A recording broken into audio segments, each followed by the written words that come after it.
পঞ্চম শ্রেণীর গণিত ক্লাসে সবাইকে স্বাগতম। আজকে আমি পঞ্চম শ্রেণীর গণিত বইয়ের 18 পৃষ্ঠা 1 এবং 2 নংয়ের সমাধান করব। খেয়াল করো, ভালো করে আমি বুঝিয়ে সমাধানটা করে দিচ্ছি। দেখো, 1 নম্বরে আছে নিচের খোলা বাক্যগুলোর অজানা মান বের করি যেন বাক্যগুলো সত্য হয়। এখানে আমাদের অজানা নিচে বাক্য দেওয়া আছে, কিছু গাণিতিক বাক্য। এই বাক্যগুলোর অজানা মানগুলো আমাদের বের করতে হবে। ক নম্বরে বলেছে একটি চতুর্ভুজের ক সংখ্যক বাহু আছে। তো আমরা তো এটা জানি, তাই না? একটা চতুর্ভুজের কয়টা বাহু থাকে?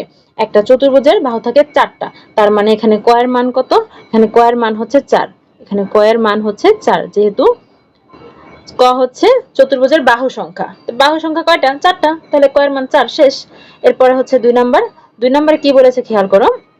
বলেছে দোকান থেকে ক টাকার চাল কিনে 500 টাকা দিয়ে 85 টাকা ফেরত পেলাম।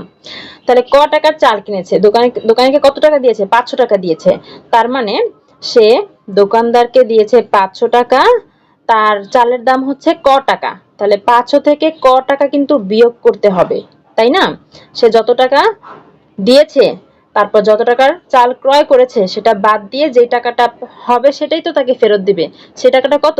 সে টাকাটা হচ্ছে 85 টাকা। বুঝতে পেরেছো?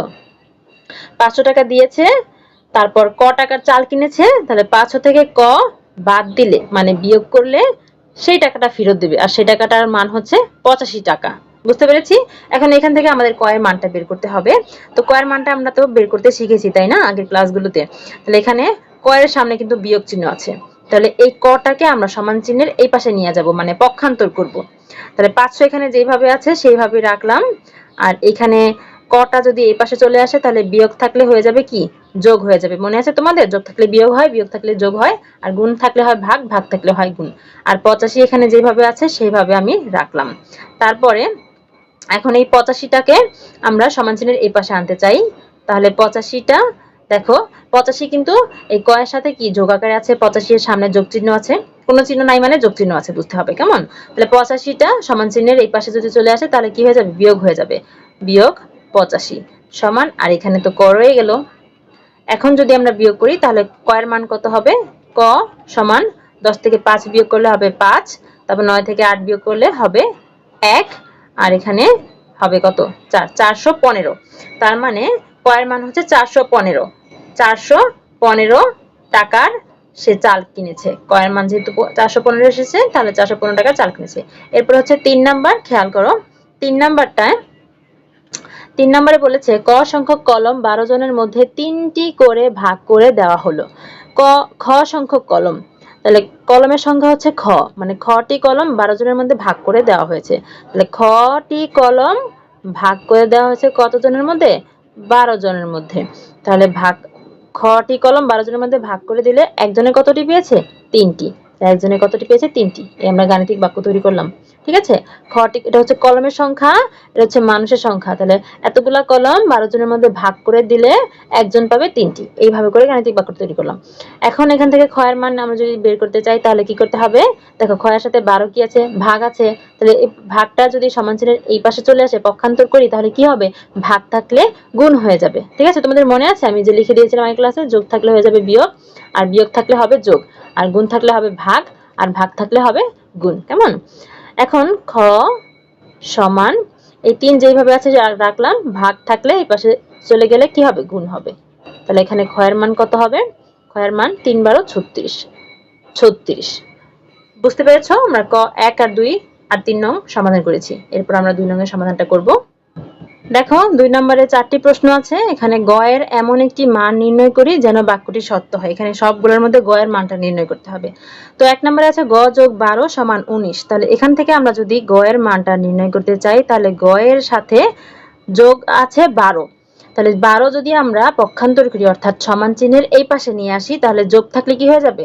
যোগ থাকলে বিয়োগ হয়ে যাবে। তাহলে 19 এর সাথে বিয়োগ হয়ে যাবে 12। তাহলে এখন 12 এর মানটা কত হয়ে গেল? গ এর মান কত হয়ে গেল? 19 থেকে 12 বিয়োগ করো, তাহলে 7।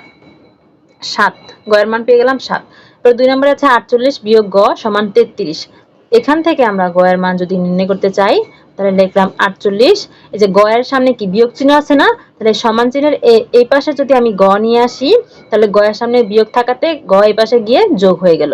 হ্যাঁ, সামনের চিহ্নটা খেয়াল করতে হবে। গ এর সামনে বিয়োগ থাকাতে এই গ সমান চিহ্নের এই পাশে পক্ষান্তর হয়ে যোগ চিহ্ন হয়ে গেল। আর 33 এর সামনে কি চিহ্ন আছে? কোনো চিহ্ন নাই, তার মানে এখানে যোগ চিহ্ন আছে। আমরা এটা মনে রাখবো, যদি কোনো সংখ্যার সামনে কোনো চিহ্ন না থাকে, কোনো চিহ্ন দেখতে না পাই, তাহলে সেটা ধরে নেব সেটা যোগ চিহ্ন আছে। ঠিক আছে? তাহলে 33 এর সামনে যোগ আছে, তাহলে এটা যদি সমান চিহ্নের এই পাশে পক্ষান্তর করি আমরা, তাহলে কি হয়ে যাবে? বিয়োগ হয়ে যাবে। এই যে এখানে বিয়োগ হয়ে গেল 33।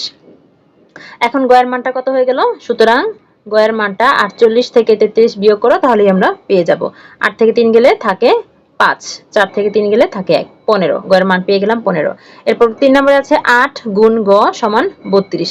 এখান থেকে গয়ের মান নির্ণয় করতে গেলে দেখো গ 8 এর সাথে কি আকারে আছে? গুণ আকারে আছে, ঠিক না? তাহলে গ যদি 8 এর সাথে গুণ আকারে থাকে, তাহলে আমরা গয়ের মানটা যদি নির্ণয় করতে চাই, তাহলে এই 8 যদি সমান চিহ্নের এই পাশে নিয়ে আসি, তাহলে গুণ থাকলে কি হয়ে যাবে? ভাগ হয়ে যাবে। তাহলে 32 এর সাথে এসে ভাগ হয়ে গেল। এই যে ভাগ হয়ে গেল 8টা। বুঝতে পেরেছো? সমান চিহ্নের এই পাশে যে সংখ্যাটা আছে সেটা এইভাবেই রাখবো। শুধু আমরা 8 কে সমান চিহ্নের এই পাশে নিয়ে আসলাম। এটা গুণ ছিল, হয়ে গেল ভাগ। এখন ভাগ করলে 32 কে 8 দিয়ে ভাগ করলে 4 8 এ 32, 4 হয়ে গেল। গয়ের মান পেয়ে গেলাম 4। বুঝতে পেরেছো? 4 নম্বরে দেখো 81 ভাগ গ সমান 9 আছে। তাহলে এখান থেকে আমরা যদি গ এর মান বের করতে চাই, তাহলে 81 এর সাথে গ কি আকারে আছে? ভাগ আকারে আছে। তাহলে গ যেহেতু ভাগ আকারে আছে, তাহলে এই গটাকে আমরা সমান চিহ্নের এই পাশে নিব। তাহলে সমান চিহ্নের এই পাশে নিলে ভাগ থাকলে কি হয়ে যাবে? গুণ হয়ে যাবে।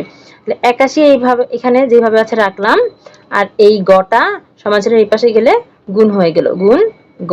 আর এই 9 যেভাবে আছে সেভাবে রাখলাম। এখন খেয়াল করো, এখন এই 9 এর সাথে গ কি আকার আছে? গুণ আকারে আছে। তাহলে এখন যদি আমি এই 9টাকে সমান চিহ্নের এই পাশে নিয়ে আসি, তাহলে গুণ থাকলে হয়ে যাবে ভাগ, আর এই পাশে শুধু গ রয়ে গেল। হ্যাঁ, আমাদের মেইন কাজ হচ্ছে এক পাশে শুধু গ কে রাখা।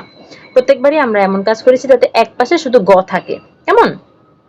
তাহলে গ এই 81 এর সাথে 9 এ পাশে আসে, কি হবে? গুণ থাকলে ভাগ হয়ে গেল। এই যে ভাগ, ভাগ 9 সমান, আর এই পাশে শুধু গ রয়ে গেল। তাহলে এখন 81 কে 9 দিয়ে ভাগ করলে আমরা গয়ের মানটা পেয়ে যাচ্ছি। তাহলে সমান, সুতরাং গয়ের মানটা কত? 81 কে 9 দিয়ে ভাগ করলে 9 নং 81, 9 পেয়ে গেলাম। বুঝতে পেরেছো?